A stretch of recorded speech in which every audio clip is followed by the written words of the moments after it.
You are watching Step Presents Starbuzz.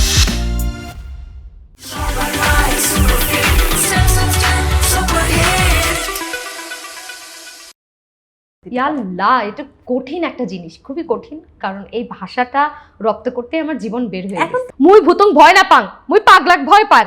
একদমই media থেকে আমি একদম আলাদা হয়ে গেছি। মিডিয়া একদিকে, আমি একদিকে।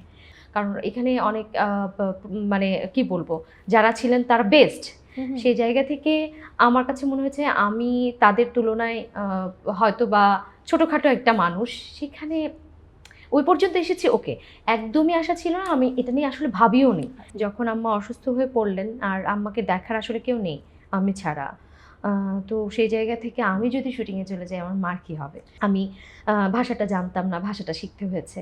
তেমনি ওখান মানে আমি চেয়েছি আদ্যপ্রান্তভাবেই সেই সাতাও সিনেমার পুতুলটা হয়ে উঠতে। তো আমি যে পুতুল, সেই পুতুল আর ওই পুতুল তো এক না। আমি আসলে এনজয় করি হচ্ছে অভিনয় করতে। তো অভিনয়টা যে মাধ্যমেই হোক না কেন, সেটা বিজ্ঞাপন হতে পারে, সেটা চলচ্চিত্র, সেটা থিয়েটার, সেটা নাটক, এটা ডিপেন্ড করছে যে কখন কোন কাজটি আসলে আমার কাছে আসবে, কখন কে আমাকে কোন ক্ষেত্রে যোগ্য হিসেবে মনে করবেন। ভেসে একেবারে আমি চলে যেতে চাই না, ভেসে একটু ধাতস্থ হতে চাই ধীরে সুস্থে। তারপরে আমার মনে হয় যে যারা এসছেন, যারা থিয়েটার থেকে আসেননি বা থিয়েটারের ব্যাকগ্রাউন্ড নেই, যারা হয়তো বা এটা কি বলবো ওনই করে না থিয়েটারের ব্যাপারটা, মানে খেলতে খেলতে অভিনয়তে চলে আসে। হ্যাঁ, ওনই করছে না, আবার অনেকে ওনই করছে না, তারা যে খুব খারাপ মানে খারাপ অভিনেতা বা খারাপ কাজ করছেন তা না কিন্তু। হ্যাঁ, আমি নাট্যতত্ত্বে পড়াশোনা করেছি, নাটক ও নাট্যতত্ত্বে জাহাঙ্গীরনগরে মাস্টার্স করেছি অ্যাক্টিংয়ের উপরে, এমফিল করেছি ফিল্মের উপরে, আর এখন পিএইচডি করছি ফিল্মের উপরে। অবশ্যই অভিনয় না, পৃথিবীর সব কিছুর ক্ষেত্রে শিক্ষাটা খুব জরুরি। সেটা একাডেমিকই হতে হবে, নট লাইক দ্যাট। এটা আপনি যে কোনো বই পড়তে পারেন, যে মানে পড়াশোনাটা করতে হবে। আমার বয়স কত হলো তার থেকে ইম্পর্টেন্ট আমি স্ক্রিনে দেখতে কেমন সেটা ইম্পর্টেন্ট। ছোটবেলা থেকে যে মানুষটা এই আহারে করেছে, সে কিভাবে ডাক্তার হবে, কিভাবে অন্য প্রফেশনে যাবে, তার এই আহারেই তার জীবনে সবকিছু নির্ধারণ করেছে।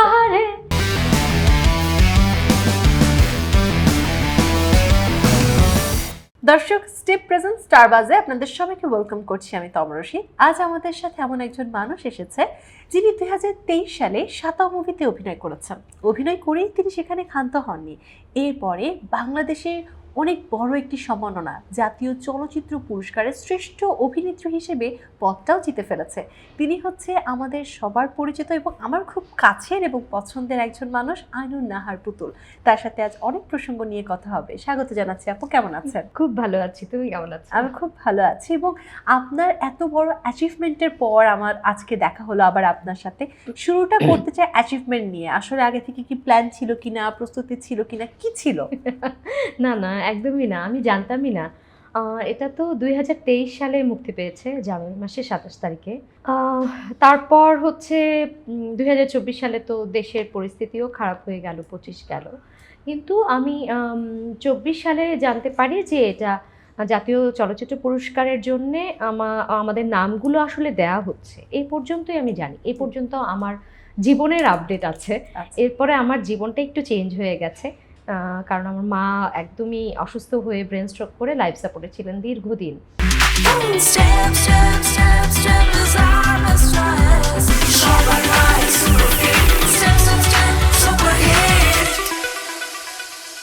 তারপর আম্মাকে নিয়ে আমি হসপিটালে ছিলাম 6 মাস। সো একদমই মিডিয়া থেকে আমি একদম আলাদা হয়ে গেছি। মিডিয়া একদিকে, আমি একদিকে। তো এগুলো কিছুই জানতাম না।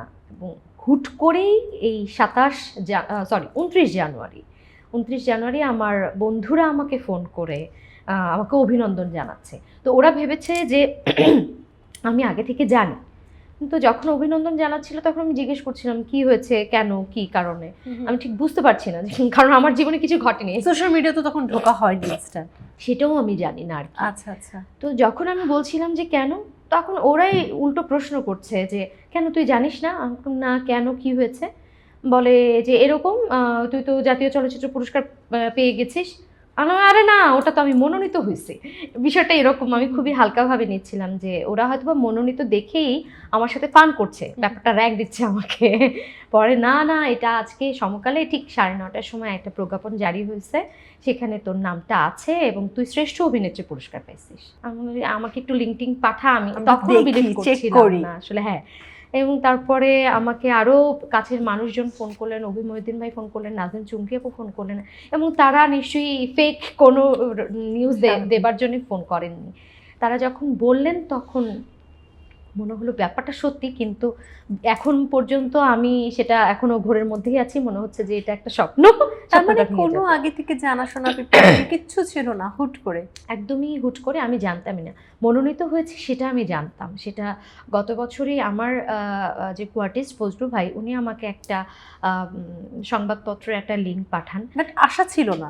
একদমই না, কারণ হচ্ছে এখানে এত জ্ঞানীগুণী মানুষের নাম আমি দেখেছি আমার পাশে, আমি ওখানে আমার নাম, সেটাই আমার জন্য পুরস্কার হয়ে গেছে, যে ওকে আমার পুরস্কার পাওয়া হয়ে গেছে। তো যারা ছিলেন তাদের সাথে আমি থাকতে পেরেছি, এটা যেমন আমার কাছে অনেক বড় বিষয় ছিল, সেই জায়গা থেকে আমার কাছে মনে হচ্ছে ইম্পসিবল, আমি কিভাবে পাবো।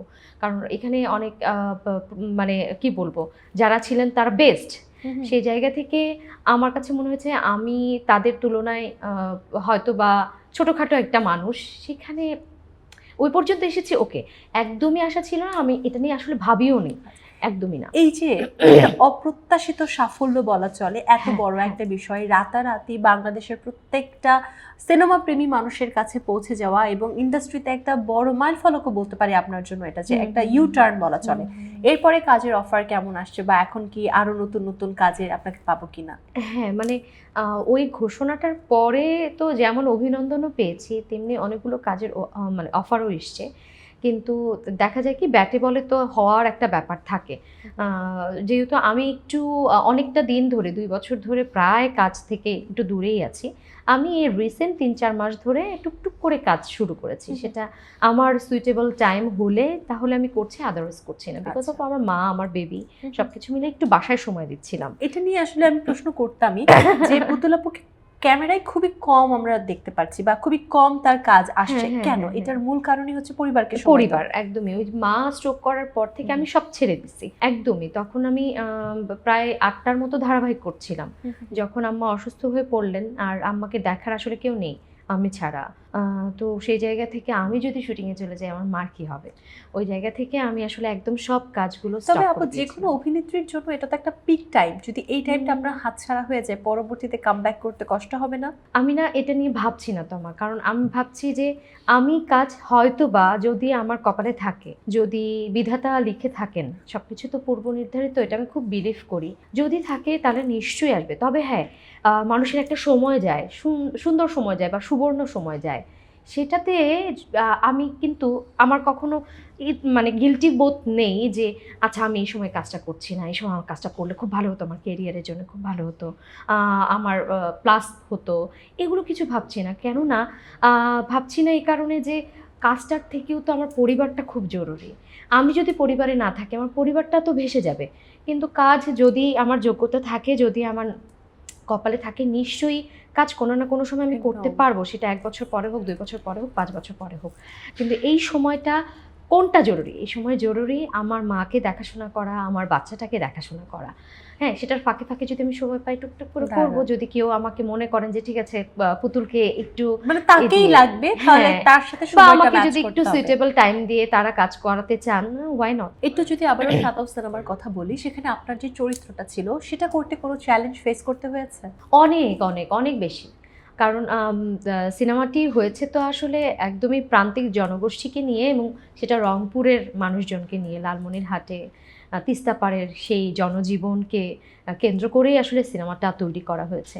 তো আমি যেহেতু ওখানকার মানুষ না, ওখানে বেড়ে ওঠার মানুষ না, ভাষাগত তাদের কি বলবো, খাদ্যাভ্যাস বলো, তাদের চালচলন বলো, তাদের কথাবার্তা বলো, সব কিছু এভরিথিং তো একটু ডিফারেন্ট থাকে, তাই না? ভৌগোলিকভাবে প্রত্যেকটি এলাকার মানে মানুষের জীবন তো চেঞ্জ থাকে। সেই জায়গা থেকে আমার যেমন ভাষাগতভাবে অনেক চ্যালেঞ্জ নিতে হয়েছে, আমি ভাষাটা জানতাম না, ভাষাটা শিখতে হয়েছে। তেমনি মানে আমি চেয়েছি আদ্যপ্রান্তভাবেই সেই সাতাও সিনেমার পুতুলটা হয়ে উঠতে। তো আমি যে পুতুল, সেই পুতুল আর ওই পুতুল তো এক না। হ্যাঁ, আমার বেড়ে ওঠা একরকম, আর ওই পুতুলের বেড়ে ওঠা আরেক রকম, ওই পুতুলের মনস্তাত্ত্বিক দিকটা আরেক রকম। সে কৃষক ফজলুর ওয়াইফ, তার মনস্তাত্ত্বিক দিক কেমন হতে পারে, সে সন্তানহারা, তার মনস্তাত্ত্বিক দিকগুলো কেমন হতে পারে। তো এই সব কিছু নিজের ভিতরে আত্মস্থ করার জন্য তো এক ধরনের চ্যালেঞ্জ তৈরি হয়েছে বা চ্যালেঞ্জ নিতে হয়েছে, যেটা ডে বাই ডে আমরা অনেকটা টাইম ধরে নিজেকে প্রিপেয়ার্ড করেছি, প্রিপারেশন নিয়েছি। আমরা ওখানে ওই রেকি করতে গিয়েছিলাম, সেখানে দেখেছি, সেই মানুষগুলোকে দেখেছি, মানুষগুলোর সাথে চলাফেরা করেছি, তারা কিভাবে শাড়ি পরে, কিভাবে চলে, কিভাবে কথা বলে, কিভাবে খায়, তাদের মতো করে মানে হয়ে উঠবার একটা চেষ্টা ছিল। তবে একটা মজার ব্যাপার হচ্ছে আপনার নামের সাথে আপনার চরিত্র মিলে গেছে। এখন সেই চরিত্রের জন্য আপনি পুরস্কার পেয়েছেন, মানুষ আপনার নামটা আর কখনোই ভুলে যাবে না। আপনার চরিত্রের নাম, আপনার সিনেমার নাম, মানে সবকিছু এক হয়ে গেছে। এটা আসলে খুবই লাকি আমি বলতে পারি। আপনাকে আমরা বিভিন্ন প্ল্যাটফর্মে দেখি, বিভিন্ন মাধ্যমে দেখি। বড় পর্দায় যেমন আপনাকে দেখা যায়, ছোট পর্দায় যেমন আপনাকে নাটকে দেখা যাচ্ছে, এবং সেখানেও আপনার বেশ সাবলীল অভিনয় থাকছে। শুধু তাই না, আপনাকে আমরা উপস্থাপনায় দেখি, সেখানেও আপনি বেশ সাবলীল। এত কিছু একসাথে ম্যানেজ করা হয় কিভাবে, বা আসলে কোনটা সব থেকে বেশি এনজয় করা হয়? আমি আসলে এনজয় করি হচ্ছে অভিনয় করতে। তো অভিনয়টা যে মাধ্যমেই হোক না কেন, সেটা বিজ্ঞাপন হতে পারে, সেটা চলচ্চিত্র, সেটা থিয়েটার, সেটা নাটক, উপস্থাপনাটাও কিন্তু এক ধরনের আসলে কি বলবো, হয়তো অভিনয়ই। হ্যাঁ, কিন্তু আমার কাছে কেন জানি উপস্থাপনাটা ভীষণ কঠিন লাগে। আমি আসলে এতটা ভালো পারি না, আমি এখনো শিখেই যাচ্ছি। তুমি খুব ভালো করে জানো যে আমি একটা বেসরকারি চ্যানেলেই কাজ করছি, আর কোথাও আমি আসলে কাজ করি না, কারণ আমার কাছে মনে হয় এটা আমি আসলে ভালো পারি না, এবং যেটা ভালো পারা হয়ে ওঠে না সেটা আসলে করবার চেষ্টা করাটা একটা দুঃসাহসিকতা। তো আমি শুধুমাত্র ওখানে চেষ্টা করবার চেষ্টা করি আর কি, শিখে যাচ্ছি এটা। তো যাই হোক, প্রশ্নটার আনসার হচ্ছে এরকম যে আসলে অভিনয়টা করতেই আমি ভালোবাসি, সেটা যে মাধ্যমে হোক না কেন। সামনের দিনগুলোতে কি আমরা আপনাকে সিনেমায় বেশি দেখতে পাবো নাকি নাটকে দেখতে পাবো? এটা ডিপেন্ড করছে যে কখন কোন কাজটি আসলে আমার কাছে আসবে, কখন কে আমাকে কোন ক্ষেত্রে যোগ্য হিসেবে মনে করবেন, সেটার উপরে। এটা তো এখনই আসলে বলা যাচ্ছে না। এখন একটা ভাইব তৈরি হয়েছে, সেই ভাইবের মধ্যে ভাসছি এখনো। তো ভেসে একেবারে আমি চলে যেতে চাই না, ভেসে একটু ধাতস্থ হতে চাই, ধীরে সুস্থে। তারপরে আপু, আমরা আরও এই প্রসঙ্গ নিয়ে শুনবো, তবে একটা গেম সেগমেন্টে যাব। আমাদের আয়োজনটি কয়েকটি সেগমেন্টে বিভক্ত। দর্শক, চলে যাচ্ছি আমাদের প্রথম সেগমেন্ট অদ্ভুত রে।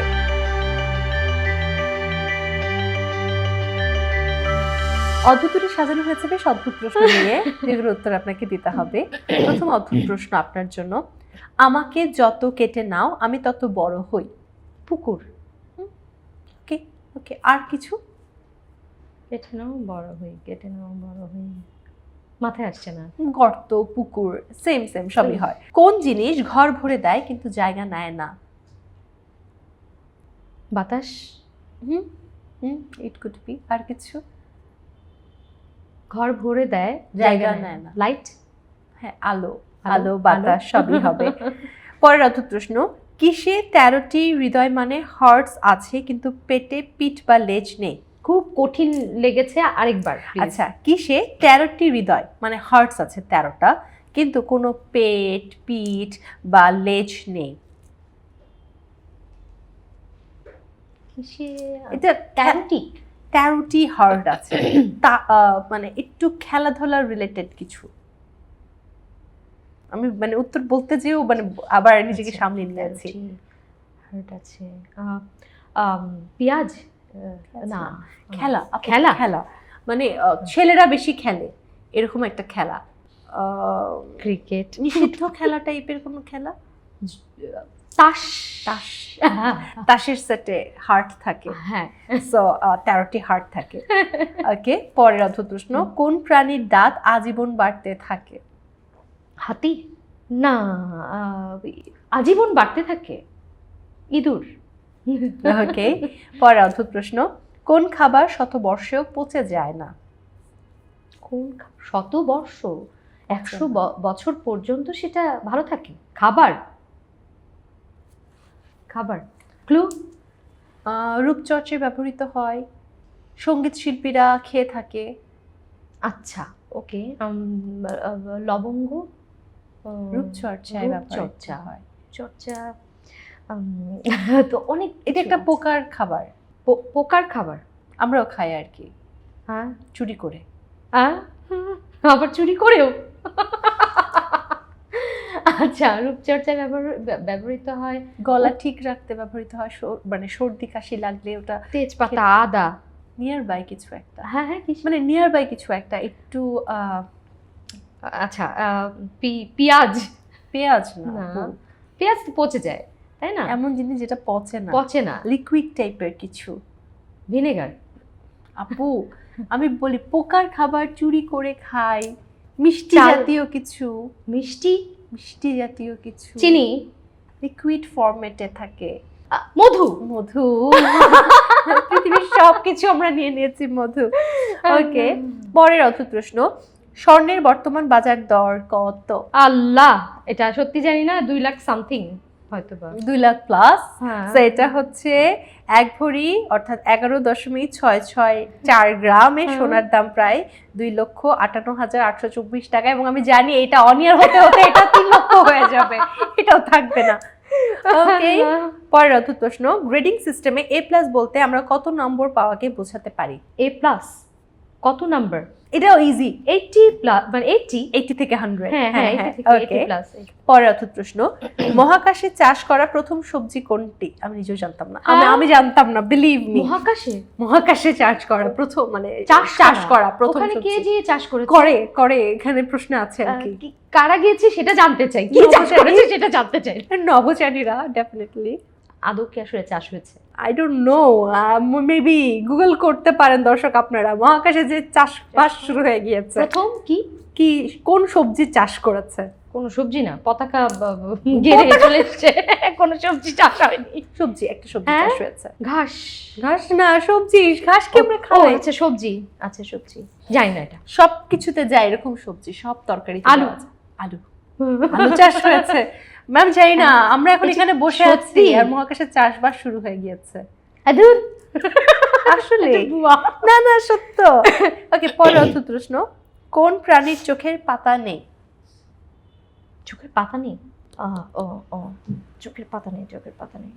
ভয়ানক একটা প্রাণী। হ্যাঁ, সরীসৃপ প্রাণী আর কি আমরা বলতে পারি, মানে বুকে ভর দিয়ে চলে এরকম প্রাণী। সাপ? তাই? সাপের পাতা? হ্যাঁ, সাপের পাতা নেই। গুই সাপের আছে না? ওটা তো গুইসাপ, সাপ না। গুইসাপ সাপ না আপু, গুইসাপ দেখতেও আলাদা। ওটা শুধু সাপ নামটা নিয়েছে। ওকে, লাস্ট অদ্ভুত প্রশ্ন, একটি জিনিস সারাক্ষণ চলে কিন্তু কখনো হাঁটে না, সেটা কি? সারাক্ষণ চলে কিন্তু হাঁটে না? ঘড়ি। বাহ, অদ্ভুত প্রশ্ন কিন্তু আপনি বেশ ভালো করেছেন। মাত্র 2-3টা একটু বেশি ক্লু লেগেছে, বাট ভালো হয়েছে। অদ্ভুত প্রশ্ন শেষ, এবার আমরা আবারও প্রশ্নে চলে যাই। ওকে, একটু এবার অফ ট্র্যাক বলবো না, বাট একটু অনেক আগের গল্পে চলে যেতে চাই। মিডিয়াতে আসার কারণটা কি ছিল, কিভাবে আসা হলো?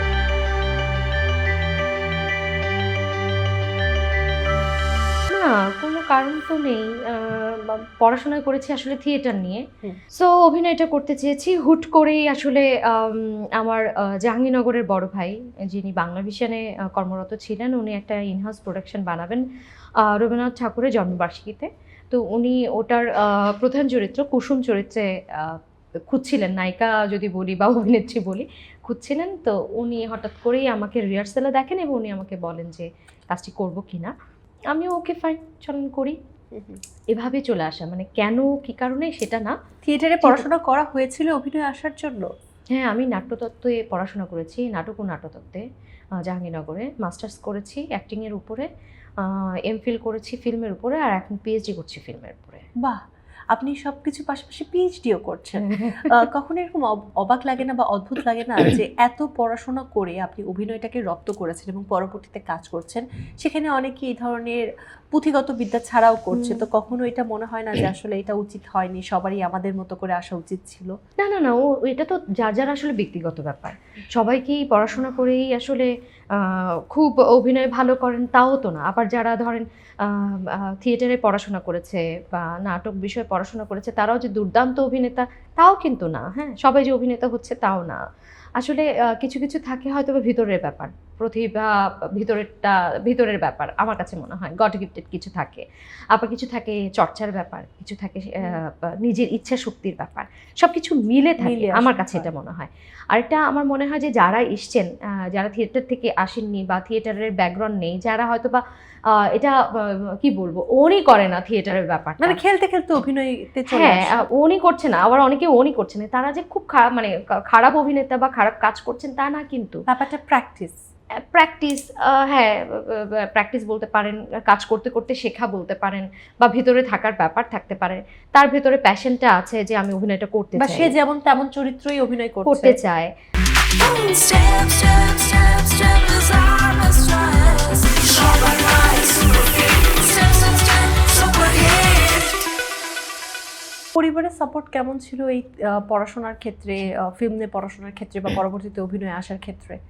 একদমই প্রথম দিকে যখন নাটকতে ভর্তি হতে চেয়েছিলাম তখন খুব যে আমি সাপোর্ট পেয়েছি তা না। বাবা মা একটু করেছিলেন যে এই সাবজেক্টে পড়ে কি হবে, আমার চাচাতো ভাই একজন ছিলেন, উনিও বলছিলেন যে এই সাবজেক্টে পড়ে আসলে কিছু হবে না। মূল সাপোর্টটা আমি পেয়েছি আমার ভাই, আমার আপন ভাই, ওর নাম হুমায়ুন কবির বুলবুল। ও হচ্ছে আমাকে সাপোর্ট মানে মানে 100% সাপোর্ট দিয়েছে এই কারণে যে যেহেতু দেখেছে যে ছোটবেলা থেকে আমি আসলে এগুলোর সাথে একটু জড়িত, থিয়েটারের সাথে জড়িত, নাচ গানের সাথে একটু জড়িত, ওর কাছে মনে হলো আমি হয়তো বা এইটাতেই ভালো করব। তো ওই বলল যে এরকম একটা সাবজেক্ট আছে, ঢাকা ইউনিভার্সিটিতে আছে, রাজশাহীতে আছে, জাহাঙ্গীরনগরে আছে, তুই এটাতে পড়লে ভালো করবি, আর অবশ্যই ইউনিভার্সিটিতে পড়তে হবে। ও আমার মাথায় ঢুকিয়ে দিল ইউনিভার্সিটিতেই পড়তে হবে, কেন বিকজ অফ ও হচ্ছে ঢাকা ইউনিভার্সিটিতে পড়তো। ওকে, এখন কেমন লাগে যখন মেয়ে জাতীয় চলচ্চিত্র পুরস্কার প্রাপ্ত বা বাসার সন্তানটা এত বড় একজন অভিনয় শিল্পী বনে হ্যাঁ গেছে? তখন সাপোর্ট ছিল না ঠিকই, কিন্তু যখন 2006 আমার প্রথম নাটক অনিয়ারে গেল তখন সবচেয়ে যে খুশি হয়েছিল সে হচ্ছে আমার বাবা। এবং এই মিডিয়াতে যখন আমি আসলাম এত এত কাজ করছিলাম, সবচেয়ে খুশি কিন্তু আমার এই ফ্যামিলিটাই হয়েছে, আমার বাবা মাই হয়েছে। এবং তারা গর্ববোধ, এখন আমার বাবা বেঁচে নেই, তারা গর্ববোধই করেন যে আমার মেয়ে অভিনয় করে এই জায়গাটাতে এসেছে। আমার বাবার খুব ইচ্ছে ছিল আমি ডাক্তার হব, ওকে ডাক্তার না হতে পারলেও তো ডক্টর হয়ে যেতে পারবো, তাই না? ওই জায়গা থেকে এবং ডাক্তারের রোল তো প্লে করতে পারছি। এক্স্যাক্টলি, আমি সব হতে পারি, আমি পুলিশ হতে পারি, ডাক্তার হতে পারি, উকিল হতে পারি, আমি সব হতে পারি আসলে। এটা আসলে অভিনয়ের সব থেকে বড় মজার যে বিষয়। হ্যাঁ। ওকে আপু, এবার হচ্ছে আপনাকে একটা ডায়লগ দিতে হবে। আর? আপনার সাত অবস্থার আবার যে কোনো একটা ডায়লগ দিতে হবে। ইয়াল্লাহ, এটা কঠিন একটা জিনিস, খুবই কঠিন, কারণ এই ভাষাটা রপ্ত করতে আমার জীবন বের হয়ে এখন গেছে। তো রপ্ত হয়ে গেছে। না ভুলে গেছি তো, সেই কবে আমি শুটিং করেছি কিন্তু এটা 2019-এ, অনেক হ্যাঁ আগে। অনেক আগে, 7 বছর হয়ে গেছে। তো আচ্ছা একটা ডায়লগ বলা যেতে পারে, একটা মনে আছে। আল্লাহ, এই এক্সপ্রেশন দিয়ে বলতে হবে তো, আপনার যেমনটা হয় এই মুহূর্তে। এই ছোট্ট একটা ওকে, মুই ভূতং ভয় না পাং, মুই পাগলাক ভয় পার। ওকে, এটা মানে কি? এটা ভালো ছিল। এখানে কেউ যদি রংপুরে থাকে তাহলে হয়তো বুঝতে পারবে, মানে আমি ভূতকে ভয় পাই না, আমি মানে পাগলকে ভয় পাই। যাক, খুব সুন্দর একটা ডায়লগ পেলাম। এবার হচ্ছে অন্য একটা গেম সেগমেন্টে যাব। হ্যাঁ আর পারবো না। না, এটা মজার। আচ্ছা। দর্শক, চলে যাচ্ছি আমাদের পরবর্তী গেম সেগমেন্ট জনতা জানতে চায়।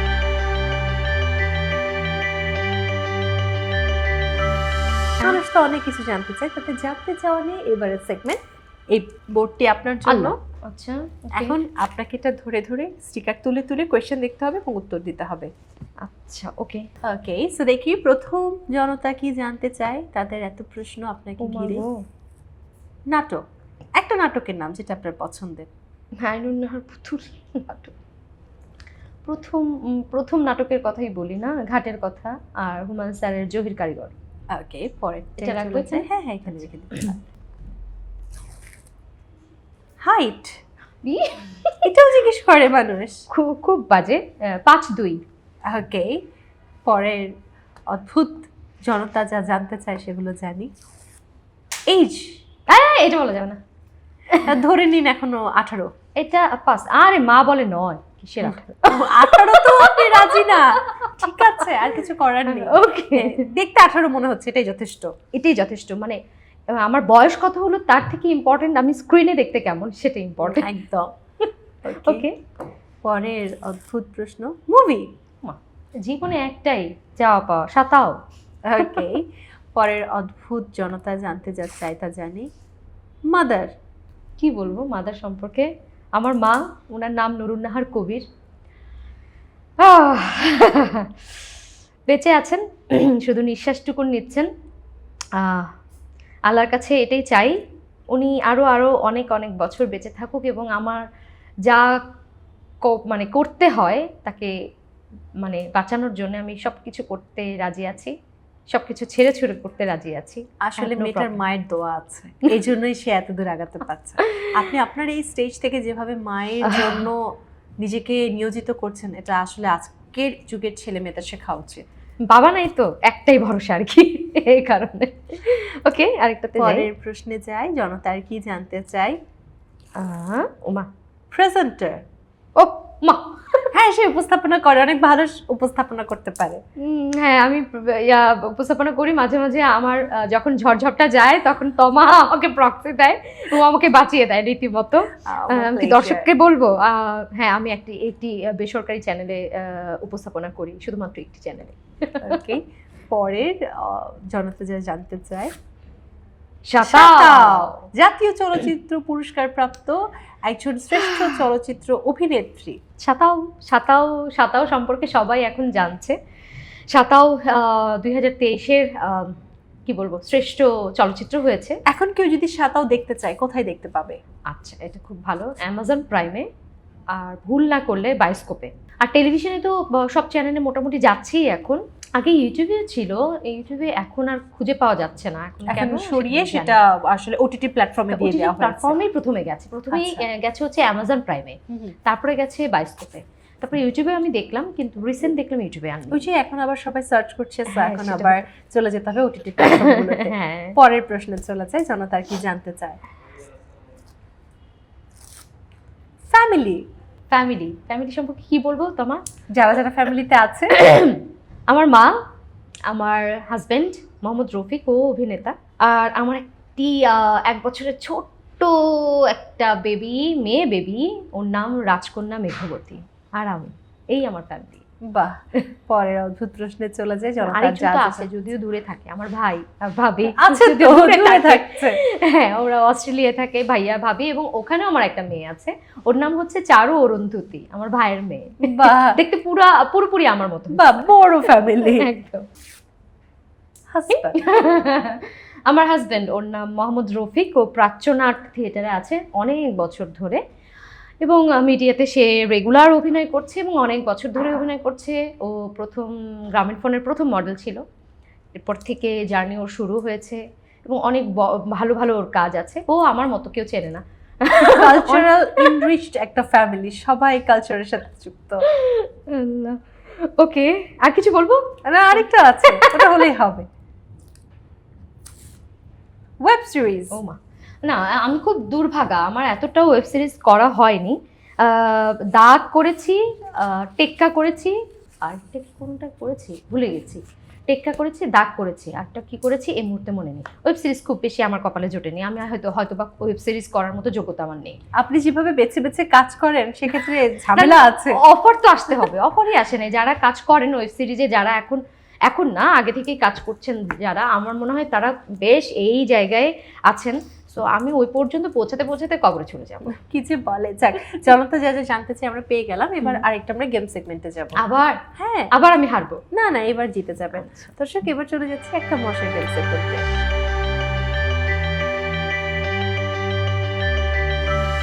অবশ্যই এবার হারার চান্স আপনার অনেক বেশি, সত্য কথা এটাই।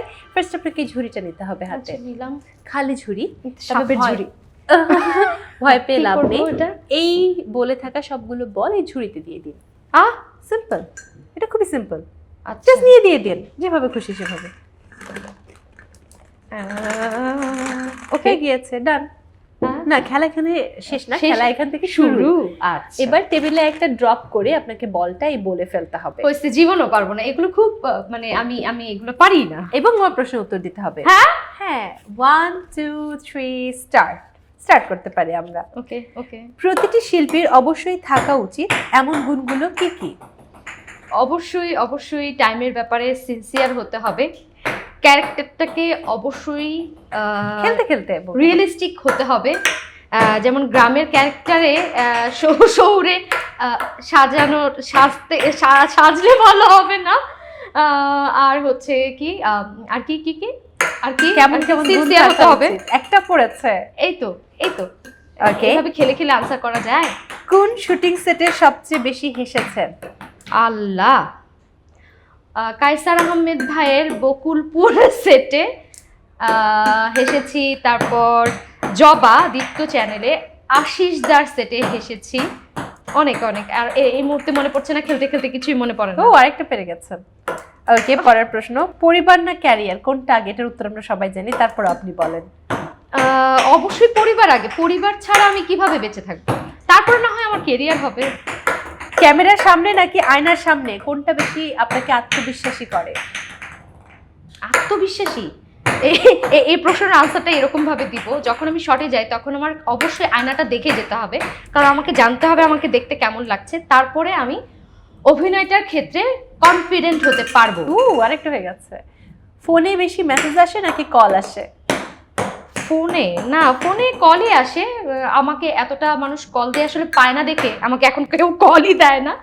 আর মেসেজ আসে হচ্ছে মেসেঞ্জারে। ওকে, আপনার মতে স্ক্রিপ্ট না বাস্তব জীবন, কোনটা বেশি নাটকীয়? কি নাটকীয়? স্ক্রিপ্ট না বাস্তব জীবন? বাস্তব জীবন অনেক বেশি নাটকীয়। প্রিয় নাস্তায় কি লাগবে, মিষ্টি, ঝাল না টক? কোনোটাই না। নাস্তাতে মিষ্টি, ঝাল, টক কিছু খান না? কি নাস্তায়? হ্যাঁ। আমি কি রাখবো এটা? শেষ। না, নাস্তায় আমি ভাত খাই সকালবেলা। কি দিয়ে? ডিম ভাজি, আলু ভর্তা, ডাল। এখানে তো বললাম ডাল রান্না করে আসছি। ভাত খেয়েও এত ফিট থাকা সম্ভব? আই লাভ ভাত। ভাত ছাড়া আমার হবে না। 3 বেলা ভাত তো খেতেই হবে, মাঝখানে যদি আবার নাস্তা করি সেটাও ভাত। ওয়াও, আই লাভ ভাত। সো ভাতুরে। ভাত ভাগ্যিস ভুতুরে না, মানে মাথায় হুট করে চলে আসছে ভাতুরে, ভাত থেকে ভাতুরে। যাই হোক, আমাদের এই চমৎকার কি game বাজে segment খেলেছি শেষ। আমি, দর্শক দেখেন। এবং আপনি 3টা পেরেছেন দিতে, সমস্যা নেই, এই 3টার জন্য আপনাকে উপহার দেওয়া উচিত। ও মাই গড, জাগরে কষ্টের জন্য যদি উপহার পাই আমি। আচ্ছা, একটা গান শুনবো। আমি জানি আপনি পারি বেশ না। চমৎকার গান পারেন, ছোটবেলা থেকে শিখেছেন। না, হ্যাঁ, ছোটবেলায় অবশ্যই ওই মণিমেলা খেলাঘর করতাম, তো ওখানে কোরাসে আমি কেন, সবাই গান গাইতে পারবে, কিন্তু আলাদাভাবে আমি গানটা শিখবার চেষ্টা করেছিলাম। একটা অভিমান থেকে সেই গানটি আমি ছেড়ে দিই। তো ছেড়ে দেওয়ার পরে যেটা হয়, চর্চা না থাকলে তো গলা নষ্ট হবেই। তো আসলেই সত্যি কথা বলতে আমি আসলে গান পারি না। সত্যি সত্যি আমরা একদম মিউজিক সেটআপে গান শুনছি না, একেবারে সত্যি আপনার সত্যি মতো আমি করে। পারি না, সত্যি একদম সত্যি। আপনার মতো করে। আমি যদি 2 লাইন ছাড়া আজকে ছাড়বো না, আমার অনেক যদি বছর 2 লাইন কেন, হাফ লাইনও গাই, দর্শক যা দেখছে আচ্ছা, প্রোগ্রামটা দর্শক না দেখুক, আরো সমস্যা নেই। দেখবে না। আমি শুনবো, ভিউ নষ্ট হবে, কোনো সমস্যা নেই, এই প্রোগ্রামের ভিউ নষ্ট হয়ে কোনো যাবে। ব্যাপার না। কাকে ডেকে নিয়ে আসছে এটা? না, কোনো সমস্যা নেই, আমি জানি তো পুতুল আপু গান শোনাবে আজকে। কিন্তু তোমাও গাইতে হবে, আচ্ছা, আমি গাইতে গাইবো। হবে। তো কোন গানটি হচ্ছে যে তুমি পারো? কোনো গান। কোন গানটি তুমি পারো সেটা আমি গাইবো। আমি আমি- আপনি বলুন, আমি বলো না, চেষ্টা বলো না, করছি। কোনটা আমার পারো? মাথায় এখন আসছে না। আমার মাথায় লাস্ট শোনা গান, এই তো এই লাস্ট শোনার গান আমি যে ফোক অনুষ্ঠান করি সেখানে। তাহলে সেটাই শুনবো। এত মায়ার মানুষ তুমি, ভুলিতে না পারি তোমাকে, ভুলিতে আমার ভুলে গেছি, মনে নাই। যদি মায়ারে মায়ারে মায়ারে, এটা আরেকটা গান। শুনি না, এটাই আরে না। পারি না, অকারণে হয়তো পারি না, আচ্ছা, সত্যি মনে পারি না। করো যদি অভিনয় শিল্পী না হতেন তাহলে কি হতেন? ডাক্তার?